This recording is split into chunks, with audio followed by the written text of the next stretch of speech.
up, guys? Welcome to local band Smokeout. Any genre from anywhere in the entire world.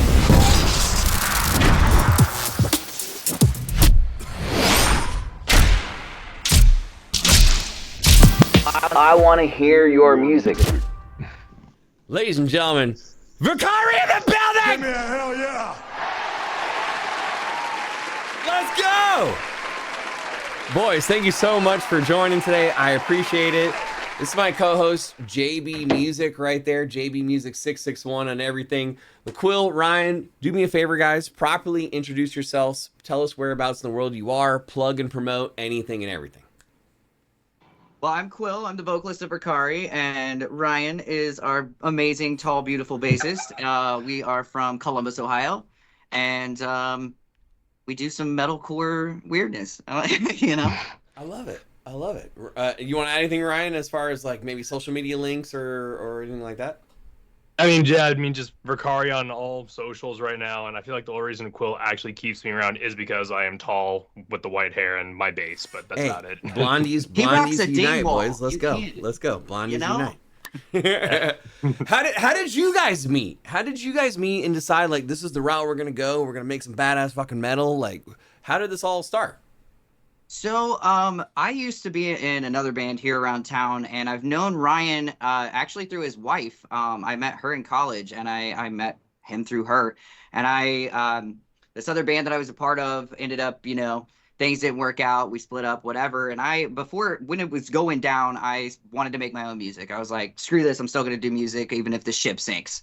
And so I got a hold of Miles Claiborne, who is the vocalist of Left on Red, but he was the drummer of Saul as well. And he's been in like I Apollo and a few bands. And he started doing production. And I was like, yo, can you make me a track? Because I can't play any instruments to save my life.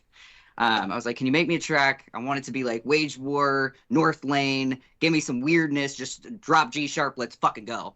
And he did. Wait, you told him the key and everything, but you don't play? Yeah. Okay, cool. I can hear it all. I just don't know how to play. That's cool. I dig it. Continue. Yep. So he made me the track Capsize was the first track. And I sat there and was writing on that. And I met up with Ryan a couple of times, seeing him out and about. And I was like, yo, I've got this new project I'm doing. Would you want to play bass for me? And he was like, yeah, I'm down. Let's go. Like, yeah, even before I heard any of the music, like I said, I've known Quil for a good few years. Like, he's got good taste in music. He's writing his own shit. Yeah, I'm absolutely down for whatever it is you were looking to do. And, well, he's wrote some pretty good shit. So I'm really excited to play it. Yeah, you guys rock, man. But Ryan, who's your inspirations for why you even play guitar, yet alone bass, like in general? Like, who made you want to pick up an instrument when you were younger? Man, it's such a hard thing to I answer. see you got the Maiden on, so yeah, your metal obviously. history. Yeah, but music has just been a part of my life, like through the entirety of growing up. Like early on in my life, I picked up piano because my parents had one. Going into grade school, I played saxophone and stuff. Got my first acoustic guitar when I was like 12 or so. My first electric guitar when I graduated high school. Picked up a bass shortly after that, and just I really can't say there's like one specific person that made me really want to pick up the guitar and bass, but it just kind of has been there like my entire life. Do you still dabble on piano and sax and everything else also, or? Unfortunately, I live in an apartment complex, so I really don't have the ability to play my saxophone all that much. And I've done a little bit with piano. I'm going to be working on picking that back up just because it's just a good skill to continue to have. No worries. Cool. I'm going to ask one more, then I'm going to send it to JB for a bunch of questions. But I want to know, I don't know if do you own the tattoo shop, or are you just one of the ink masters that work there?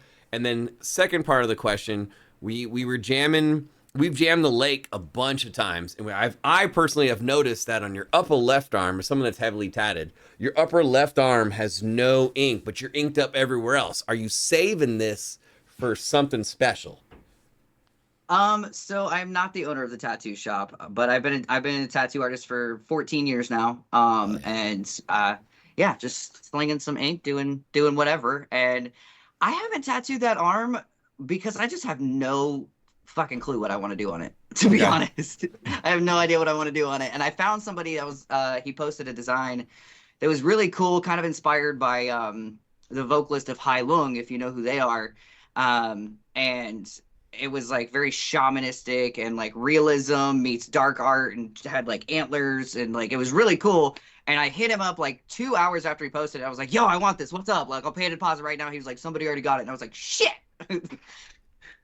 So it's still trying to map out what it's going to be. And I totally feel you. Like, I had never could figure out, and I'm sure you get this all the time, like people trying to map out their sleeves and stuff. Like, to me, the best advice I got was like, just get a whole bunch of individual pieces, and then eventually it'll like lock itself, essentially.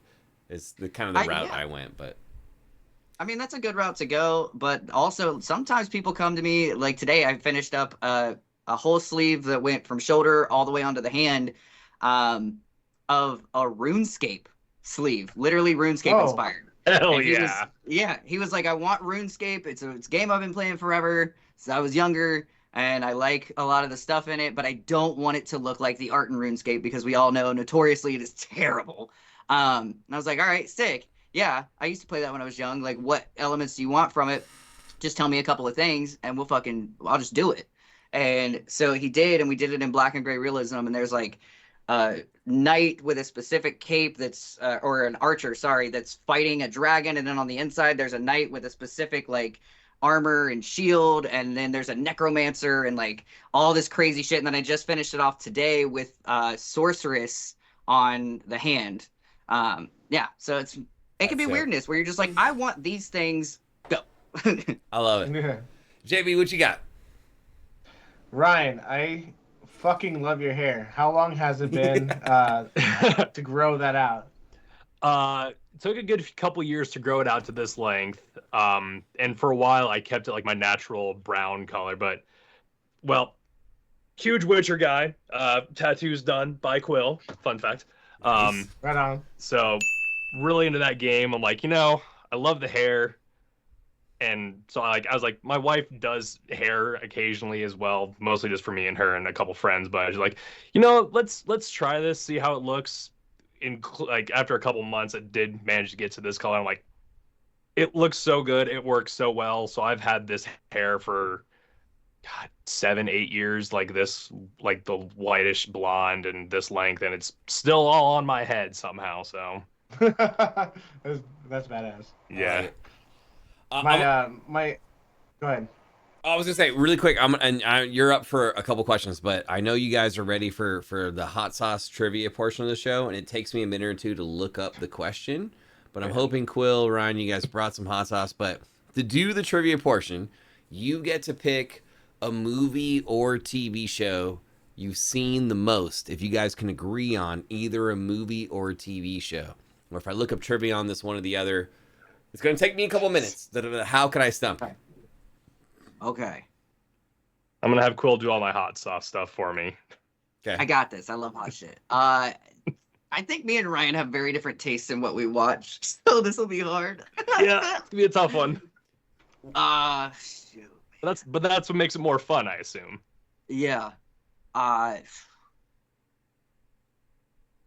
What movies, Ryan? What movies you got? Shows, I mean, whatever. Shit, like one of my favorite movies of all time is Boondock Saints. So good.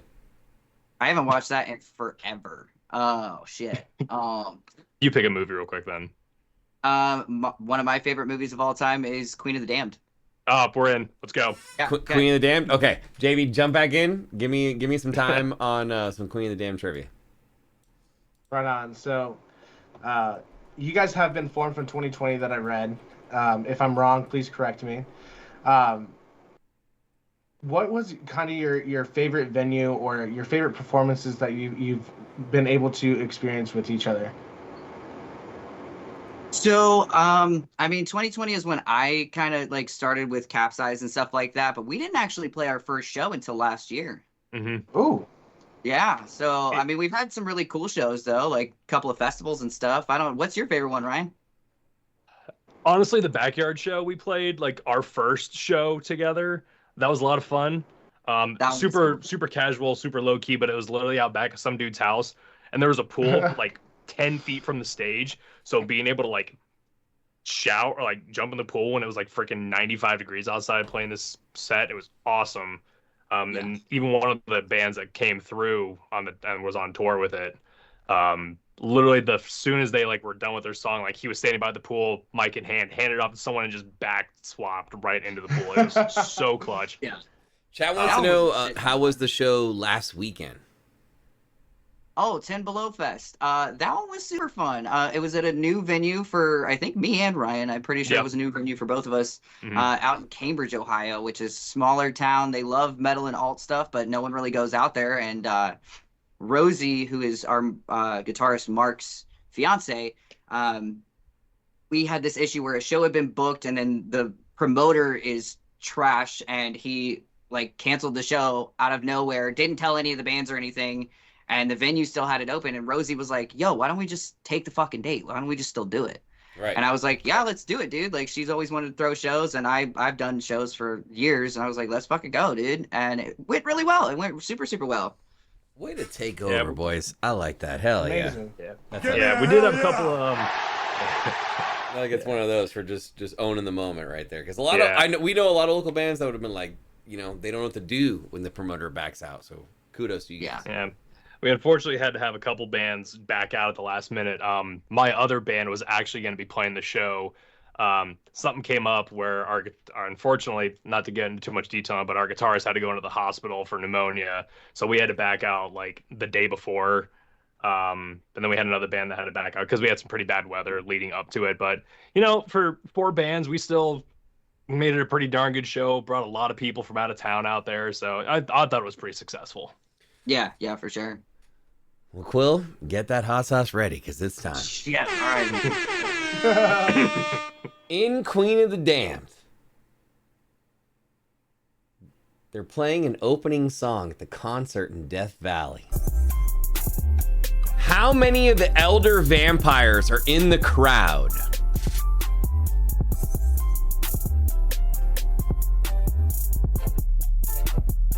I want to say it's... Well, can I answer or is it only Quil? You guys have to agree on one answer. You can discuss with it's- each other why you think it is before you give me a final. Okay, Ryan, I think it's 3. You think it's 3? Someone's telling me it's like 4 or 5, dude. But I'll admit it's been probably 2 years since I've seen it. But we're thinking about elder vampires. We're not thinking about all the other vampires that are there to kill the stat. So if we're thinking the elder vampires that are there to try to protect her, I'm pretty sure it's only like 3 of them. What do you think your final answer is? Whether you get it right or wrong, I'm doing hot sauce with you guys. I think you're right. Final answer is 3. the answer is 5. There were 7 elders total, but there are 5. There are 5 in the audience. Cheers. Let's enjoy some hot sauce. And while we're suffering, I got rye instead. While we're suffering, if you guys can tell me your mapped out plan for 2025, how we taking over Ohio, how we own in the metal scene. I know there's some stuff you can't announce, but what can we look forward to from Verkari in 2025? Definitely new music. Yeah. I'm good. Okay. Definitely new music. We actually have one in the pipeline right now that we will be releasing sometime soon. Mm-hmm. And then like shows, of course, just trying to get on more shows, trying to do some more stuff with some cool bands. We've got like 5 shows already lined up for the first like half of 2025. 2 of them are next month. Yeah, we've got 2 back-to-back next month. Yeah. And we have one in March. We have June and July. Yeah. Yeah. Is there ever plans to go outside of Ohio? Like a little short run, we would love to. Up and down local areas? They'll have us outside? For sure. Yeah, love to play anybody out of my who home wants state for us. once. We are whores. Anybody who wants us, let's go. And who did you say your producer is? That it's still the Left on Red, homie? So no, actually, it's not Miles. He did He did the mixing and mastering, a lot of like the sort of production stuff for Fade to Red, and he did Triple Xmas, and then Obviously, he did a lot of the Capsize. back end production stuff for The Lake and for Capsize, but he didn't mix or master those. Oh, Or okay. yeah, No, yeah, that's right. We went to Black Moon for. yeah. So we actually, for this next track, which I'm not even going to say a name or anything, but for this next track that we're got in the pipeline right now, we're going through a Menta recording, Michael Waters. He's out of Springfield area, I believe, Dayton area. Yeah, he's really cool. He's worked with Fathom and stuff like that before. So I'm excited to see what he does for us. I'm gonna let JB ask another one here in a second, but Quil, I want to know if you're down to do a double or nothing. Do you have a hotter hot sauce than what you have? I have a ton of hotter stuff. I will match you in heat, Scovilles, if you want to try one more time on Queen of the Damn Trivia, but it's gonna be harder. I wish that I could, but this is the only hot sauce I have right now. Do you still want to try the second trivia question? I'm down. Let's do it. Okay. JB, go ahead and shoot one more off, and let me make sure I got my second question ready. Right on. So, me as a promoter that is out of state, what is the best way to contact you for people interested in maybe getting you on their show? You can shoot us a DM on Instagram or Facebook. You can always get a hold of any of the band members. We do have an email set up as well, Verkari official at Gmail, to hit us up that way too. Amazing. All right, boys. I want to know. In Queen of the Damned, what is the name of the bar that Jesse goes in to order to find more vampires? What is the name of the bar? Oh, fuck. She mentions the tavern's name when she's talking to her friends at the meeting. Yes. Well, it's something nautical, I think. I'll give you a hint. It's 2 words, and the first letter is the same for both words. Oh, hold on.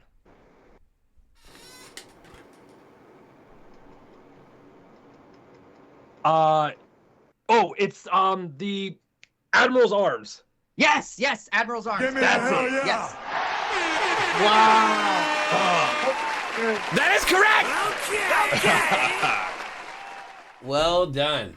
Knew it was nautical. Like, I'll- hey, I'll- what's a nautical? That's yeah. Dude, I can see it in my fucking mind. I'm looking at the door when Jessie first tries to go in, and when she meets Lestat, and then when it's on fire and everyone's getting blown fuck out of there, like when Aaliyah's in there and shit. Like, Admiral's Arms is correct. We can only stop you Bro. once out of the 2 questions. Well done. Well done. So the trivia is not too hard now that you've done it once or twice. But if you guys... I'm sorry. No, I was gonna say just one thing about Queen of the Damned that I found this out recently. We were this close to getting a Korn/Jonathan Davis and Aaliyah mashup song for that. It was gonna be the outro track, but unfortunately Aaliyah passed away before they had a chance to do it. We were this close to having that, and that would have been killer. dude, I would have loved that. That is wild. That is crazy. Is there... But I think sorry. I think the coolest No, thing we're talking to you about- guys. You can say whatever. I think the coolest thing, one of the coolest things about Queen of the Damned is that Jonathan Davis actually helped compose the score for it. Mhm. He sat there and did like all this music stuff, not just like actual music from Korn and like helping to orchestrate the soundtrack and being the voice of Lestat when he sings. But then he literally sat here and helped compose the entire score for the movie. Yeah, that song that Chester's on the soundtrack is fantastic too. Yeah. Well, it sucks because there's the label issues where Jonathan couldn't be the one on the official soundtrack, but so Yeah. they had a bunch of the bigger artists like David Draymond, Wayne Static, Chester Bennington came in, Marilyn Manson came in and did all the vocals for them. So you're still able to get really good musicians doing it, but Yeah. There's something special about the Jonathan Davis voice. So Mhm. Has there ever been a label that's pitched to you guys, and if so, why didn't sign, or was there something in the contract, or what are you looking for unless you want to stay independent? Like as far as a label coming along and being like, hey, here's an offer. What are you looking for in that offer? Well, we haven't had an offer yet. We had a couple of smaller management agencies reach out, but I like to do my digging and found that like they are not people we wanted to work with for what we want. But I mean, for me at least, when it comes to a label, I want somebody who's going to work just as hard at it as we do and actually cares about the band and likes what we're doing rather than just being like seeing numbers. You know what I mean? Like actually enjoys what we do. Sure. yeah, and for me, I don't want a label that's gonna basically take full creative control and basically make us just their puppets. Still being Yeah. able to retain creative control and all that stuff like that. I want I want a label to be someone that is there to work with us and not us work for them. Makes Yeah. sense. So, JB, final question.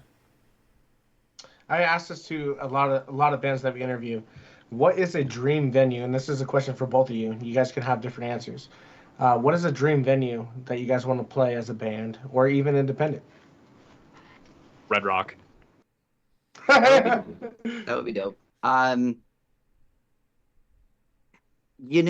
think there's one out in Cali that's called like the Venom Room or something like The- that. Oh, it's I don't know gosh that. dang it! It's right next to the whiskey, the Roxy? Viper Room, I think. Oh, the Viper Room. Viper Room. Yes, Viper Room. Viper Room's like I would super think that- small. But it looks so fun. Yeah, it's pretty It's dope. I've been dope. there a bunch of times. Yeah, I mean, I don't care how small a venue is. If it's a cool little venue and a lot of people like to go, like I'm down for it. The weird thing about the Viper Room is checks like out. they were recently purchased and somebody's building on top of them, like hotels and stuff. I believe, is that right, JB? Mm. Dude, we You know lost what? one I of the think- But best it's still small there. mid It's venues still in Columbus there. to that. It's so annoying. Yeah. Yep.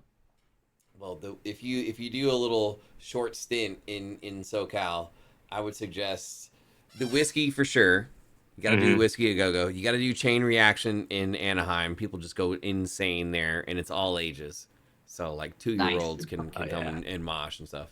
Yeah. Which they wouldn't. That's live. I would say Stages Zero. in That's Santa Ana liability. too. Stages in Santa Ana. Yeah, It's such a cool there's venue. there's some really cool venues down here. I want to know a mistake as one of my final questions for you guys, and then I want to give you a minute to just plug, promote again anything that maybe we missed earlier that you want to talk about. But what is like a band advice for a band that's just now formed? They're in their garage still. They don't have anything professionally out. Like a mistake that you guys maybe made in your career. Doesn't even have to be in Verkari. Like a previous band. You don't want starting up artists to make this mistake.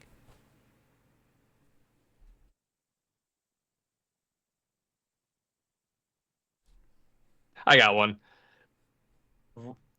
Don't write music for other people. Write music for you. You're going to have the most fun writing it. You're going to have the most fun playing it. And people are going to be able to tell. And they're going to have a much better time. If you're just trying to write just hits and you're not vibing with it, it's going to be able to tell whenever you're out playing. And people are just not going to be as interested. I agree You with gotta feel that. and breathe the music that Yeah. you're making. Yeah. I would say one of the biggest things that I kind of regret a little bit is a past band that I was in. If you are not having a good time with your bandmates, if you don't feel like you're a team, you don't feel like you can talk to the rest of your bandmates and like as a friend and hang out with them, and you kind of dread just like having to deal with it, get out. Just because they're playing big shows, like you're getting good offers, you're doing cool things. If it feels forced, if it feels like you're just not really a part of something, but you're just there, just get out. because you're gonna have a better time and make better music and have more opportunities doing something else. I love that. Quil and Ryan, I really appreciate you guys joining, man. Give me a day or two to slap this on YouTube, but I wish you guys the best, man. Please expand outside of Ohio, and meaning SoCal. Please come over to SoCal so we can catch the show and bring some people, man. But we love your guys' music, man. For real. We wish you nothing but success. Thank you so much for hanging out. Yeah, thank you guys for having us so much. It was an absolute Thank honor. you. Ladies and gentlemen, Verkari! Hell yeah! Thank you, boys. We'll chat soon. Thank you. And I appreciate you. Have a great day.